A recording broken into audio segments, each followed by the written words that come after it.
সকালের মৃদু আলো ঢাকার একটি ছোট ফ্ল্যাটে খুব নিঃসন্দেহে প্রবেশ করছিল।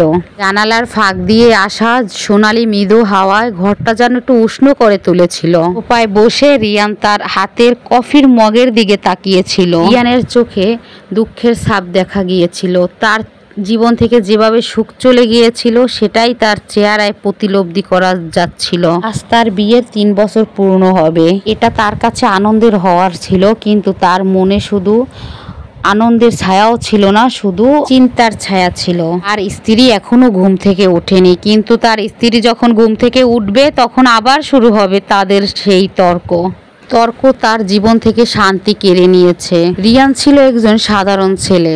একটি মফস্বল শহরে তার শৈশব কেটেছে, তার গড়ে ওঠা সবার সাথে। ছোটবেলা থেকেই তার মনে একটি জায়গা করে নিয়েছিল, একটি ছোট সুখী সংসার। ঢাকায় এসে তিনি একটি মোটামুটি আইডি ফার্মে কাজ শুরু করে। এগুলো তার অনেক কঠিন ছিল, কিন্তু তার মনে অনেক আশা ছিল। নীলার সঙ্গে বিয়ে হওয়ার পর তার স্বপ্ন এবার সত্যি হতে চলেছে। নীলা ছিল সুন্দরী, বুদ্ধিমতী এবং আধুনিক। নিজে নিজে ভাবলো এই মেয়েটি হবে আমার মনের মতন। এর পর থেকে তার স্বপ্নের রংগুলো একে একে ম্লান হতে শুরু করে। আর সৌন্দর্য এবং বুদ্ধির আড়ালে লুকিয়ে ছিল একটি আগ্নেয়গিরি, যার লাভায় তাকে প্রতিনিয়ত পুড়িয়ে ছাই করে দিচ্ছিল। প্রথম দিকের দিনগুলো ছিল অনেক মধুর। তারা খুব মিলেমিশে ছিল। পছন্দের তার স্বামীর জন্য খাবার রান্না করত। অফিস থেকে ফিরে নিলয় যখন অসুস্থ হয়ে পড়তো তখন তার ওয়াইফ তার পাশে বসে গল্প করত, একসাথে দুজন বসে থাকতো। এর দিনগুলো তাদের কপালে বেশি দিন টিকলো না। ছোট ছোট বিষয় নিয়ে তাদের ভিতর ঝগড়াঝাটি হতো।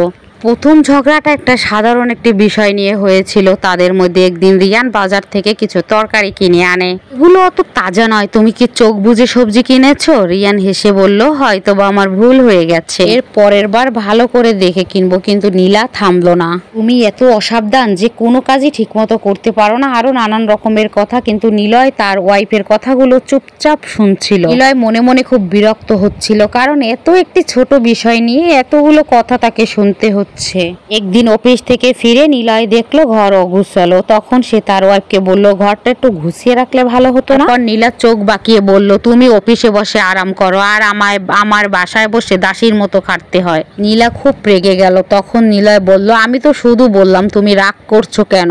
তখন নীলা বলল, তুমি সবসময় আমার দোষ ধরো, আমি কি তোমার কাছে কিছুই না? এদিন নিলয় বুঝতে পারলো যে নীলার অদৃশ্য ভাবে লুকিয়ে আছে কথার ভিতরে কাঁটা। সেদিন থেকে সে চুপ হয়ে থাকা শিখলো। একবার নিলয় তার বউয়ের পছন্দ মতো একটি মাছ কিনে আনলো, কিন্তু মাছটা দেখে নীলা বলল, এটা কিনে আনলো কেন? তখন রিয়ান বুঝলো যে আমি আমার বউয়ের জন্য যত যাই করি সেটা তার মন মতো হবে না। তার তর্ক আর মানসিক চাপ দিন দিন বাড়তে লাগলো। এর চাপ আর কথার আঘাত তাকে ক্ষতবিক্ষত করে ফেলছিল। এভাবেই তর্কের কারণে ভেঙে যাচ্ছে অনেক সংসার, অনেক মানুষের মন।